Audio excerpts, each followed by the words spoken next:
అన్న చచ్చిపోతే అన్న భార్యని పెళ్లి చేసుకుంటారు, ఉమ్, తమ్ముడు చచ్చిపోయినా తమ్ముడు భార్యని చేసుకుంటారు. చేసుకున్నాడు కాదు, జస్ట్ ఇన్ కేసు ఒక 4 అన్నదమ్ములు ఉన్న ఫ్యామిలీ ఉందనుకోండి, తమ్ముడో అన్ననో ఏదైనా యాక్సిడెంటో ఏదైనా చనిపోయిన అనుకోండి, ఆ అమ్మాయి పిల్లల్ని పట్టుకొని తల్లిగారి ఇంటికి రాదు, ఆ ఇంట్లోనే మరిదినో బావనో పెళ్లి చేసుకొని వాళ్ళ ఇంట్లోనే ఉండిపోతారు. ఉమ్. ఇది నేను చెప్పింది రాంగ్ అని మీరు ఎక్కడన్నా, ఈ రోజుకి ఆ రకమైన సంస్కృతులు ఉన్నాయా వాళ్ళ దాంట్లో? అంటే చాలా వరకు మీకు changes చెల్లెలుందా? వచ్చినాయి. మీకు చెల్లెలుందా? ఉన్నారు. రాఖీ కట్టించుకుంటారా? కట్టించు. ఎందుకు కట్టించుకుంటున్నారు? అది ఎప్పటిదో కదా, పాతది కదా, ఇప్పటికి కూడా ఎందుకు రాఖీ కట్టించుకుంటున్నారు అంటే అది మన సంస్కృతి. సంస్కృతి, అది వాళ్ళ సంస్కృతి. ఉమ్, ఇప్పటికి కూడా అట్లే ఉన్నారా అంటే అది సంస్కృతి, ఉమ్.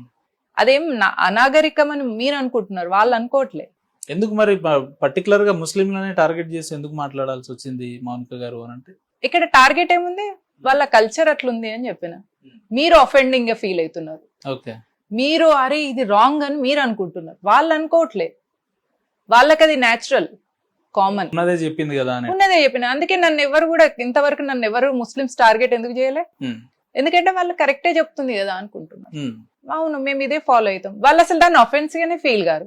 ఓకే. మనోళ్ళంతా అయ్యో రామా వామ్మో ఇట్లన్నది అట్లా ఇట్లా అనుకుంటారు.